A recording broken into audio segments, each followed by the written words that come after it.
നമസ്കാരം. Raf talk ഫുട്ബോളിലേക്ക് അവർക്കും സ്വാഗതം. മൗറിത്താനിയക്കെതിരെയുള്ള അർജൻറ്റീനയുടെ പ്രകടനം അത്ര മികച്ചതല്ല എന്ന് സ്കലോനി തന്നെ സമ്മതിക്കുന്നത് നമ്മൾ കണ്ടു. എന്താണ് അർജൻറ്റീനയ്ക്ക് സംഭവിച്ചിട്ടുള്ളത്? ഇതൊരു വേക്കപ്പ് കോളാണോ? 2-1 115 സ്ഥാനത്ത് ഫിഫ റാങ്കിങ്ങിൽ നിൽക്കുന്ന ടീമിനോട് ലോക ചാമ്പ്യന്മാർ വിജയിച്ചത്. ആദ്യ പകുതി 2 ഗോളിന് മുന്നിൽ നിന്നു. രണ്ടാം പകുതിയിൽ അവരാണ് കുറച്ചുകൂടി നന്നായിട്ട് കളിച്ചെന്ന് പറയേണ്ടി വരും. എമി മാർട്ടിനസിൻ്റെ സേവുകൾ അർജൻറ്റീനയ്ക്ക് വലിയ പണി ഉണ്ടാക്കാതെ രക്ഷപ്പെടുത്തി. പക്ഷേ അവസാനം ഗോൾ 1 അവരടിക്കുകയും ചെയ്തു. ഇപ്പോൾ എന്ത് സംഭവിച്ചു എന്ന് ചോദിച്ചാൽ പുവർ സെക്കൻഡ് ഹാഫാണ്. ഒരു സാധാരണ അർജൻറ്റീനയുടെ ഗെയിമിലുണ്ടാകുന്ന ഒരു ഫ്ലോ നമ്മൾ ഈ കളിയിൽ കണ്ടില്ല എന്നുള്ളതാണ് യാഥാർത്ഥ്യം. മൗറിത്താനിയ ഈ ഒരു ഗോള് അർഹിച്ചിരുന്നു. ഡിബു മാർട്ടിനസാണ് ആ ഒരു അവസാന ഘട്ടം വരെ 0-0 എന്ന രൂപത്തിൽ അർജൻറ്റീനയെ പിടിച്ചു നിർത്തിയത്. പ്രത്യേകിച്ച് വിത്ത് 3 ഗുഡ് സേവ്സ് അദ്ദേഹം ടീമിനെ പിടിച്ചു നിർത്തുകയായിരുന്നു. അർജൻറ്റീനയ്ക്ക് പോസിറ്റീവ് എന്താണെന്ന് വെച്ചാൽ നിക്കോ പാസിൻ്റെ ഫസ്റ്റ് ഗോള്. നിക്കോ പാസ് അദ്ദേഹത്തിൻ്റെ ഫസ്റ്റ് ഗോൾ ഒരു ഗുഡ് ന്യൂസാണ്. ഈ ഒരു മത്സരത്തിലെ ഗുഡ് ന്യൂസാണ്.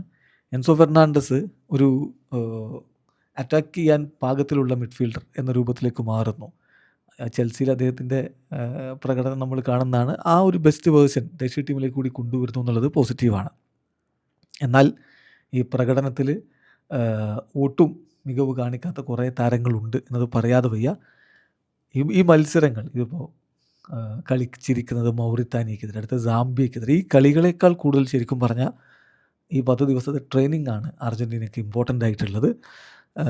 സ്വയം കാര്യങ്ങൾ തിരുത്താൻ അർജൻറ്റീനയ്ക്ക് കഴിയും എന്ന് തന്നെ നമുക്ക് വിശ്വസിക്കാം. സ്കലോനി ഇന്ന് ബെഞ്ചിൽ വളരെ ഫ്രസ്ട്രേറ്റഡ് ആയിരുന്നു. ഒരു പക്ഷേ ഇതൊരു വേക്കപ്പ് കോൾ എന്ന രൂപത്തിൽ അദ്ദേഹം എടുക്കാനുള്ള സാധ്യതയുണ്ട്. അതാണ് അദ്ദേഹം കളിക്ക് ശേഷം പറഞ്ഞത്. ഇപ്പോൾ സംഭവിച്ചത് നന്നായി എന്ന്. വേൾഡ് കപ്പിലോ മറ്റുമൊക്കെ സംഭവിക്കുന്നതിന് പകരം ഇങ്ങനെ ഒരു മോശം പ്രകടനം ഇപ്പോൾ സംഭവിച്ചത് നന്നായി. പ്രശ്നങ്ങൾ എന്തൊക്കെയാണെന്ന് കണ്ട് നമുക്ക് ഫിക്സ് ചെയ്യാനുള്ള സമയമുണ്ട് എന്ന് അദ്ദേഹം പറയുന്നുണ്ട്. സോ ഇവിടെ പല കളിക്കാരും, അർജൻറ്റീനയുടെ ചില കളിക്കാരെങ്കിലും വളരെ കംഫർട്ടബിൾ ആയിട്ട് അങ്ങ് നിൽക്കുകയാണ്. ഓൾറെഡി വേൾഡ് കപ്പിലേക്ക് തങ്ങൾ സെലക്ട് ചെയ്യപ്പെട്ടിട്ടുണ്ട്, ആ ഒരു ഗ്യാരണ്ടി ഉണ്ട് എന്ന് തോന്നിയത് കൊണ്ടായിരിക്കണം അങ്ങനെ ഒരു പ്രകടനം. അത് റീകൺസിഡർ ചെയ്യേണ്ട സമയമായി എന്നിപ്പോൾ സ്കലോനിക്ക് തോന്നുന്നുണ്ടാവും. ഒരു 6-7 പ്ലെയേഴ്സ് സെക്കൻഡ് ഹാഫിൽ ശരിക്കും പറഞ്ഞാൽ ഈ ഗെയിം കെയർ ചെയ്യാത്ത പോലെ, കളിയിൽ ശ്രദ്ധ കേന്ദ്രീകരിച്ച് അതിന് സീരിയസ്നെസ് കൊടുത്ത് കളിക്കാത്ത പോലെയാണ് നമുക്ക് തോന്നിയത്. ഓപ്പണൻസിനെ സീരിയസ് ആയിട്ട് എടുക്കാത്തതായിട്ടും എന്തായാലും കളി കണ്ടപ്പോൾ തോന്നിയിട്ടുണ്ടായി.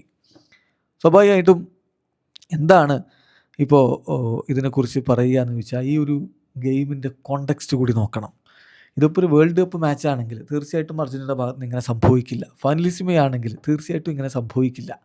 അവരവരുടെ ഏറ്റവും ബെസ്റ്റ് പുറത്തെടുക്കാൻ വേണ്ടി ശ്രമിക്കും. പക്ഷേ ഈ കോമ്പറ്റീഷൻ അല്ലെങ്കിൽ ഈ ഫ്രണ്ട്ലി മാച്ച് കംപ്ലീറ്റ്ലി ഡിഫറെൻ്റ് ആയിട്ടുള്ളൊരു സെനാരിയോ ആണ്.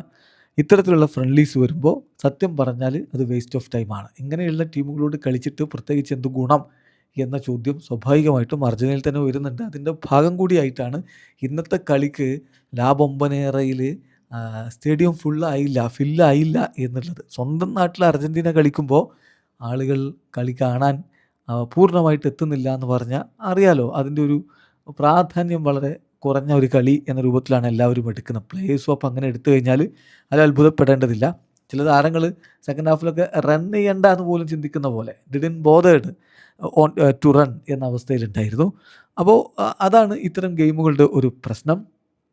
സോ ഒരു ലോ ലെവൽ ഇൻറ്റൻസിറ്റിയിലൊക്കെ കളിച്ചു കഴിഞ്ഞാൽ എതിരാളികൾ അത് മുതലെടുക്കുകയും ചെയ്യും.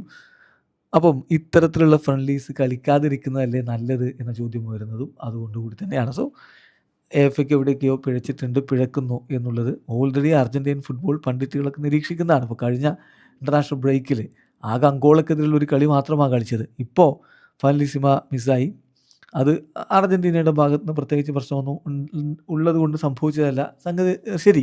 പക്ഷേ പകരം മികച്ച എതിരാളികളെ കണ്ടെത്താനും കഴിയാതെ പോകുമ്പോൾ ഇത്തരം കളികൾ കളിക്കുമ്പോൾ താരങ്ങൾ അതിനൊരു പ്രാധാന്യവും കൊടുക്കാതെ വരുമ്പോൾ അത് ടീമിനെ ബാധിക്കുന്നുണ്ട്. കൃത്യമായിട്ട് സ്കലോനി അത് മനസ്സിലാക്കിയിട്ടുണ്ട്.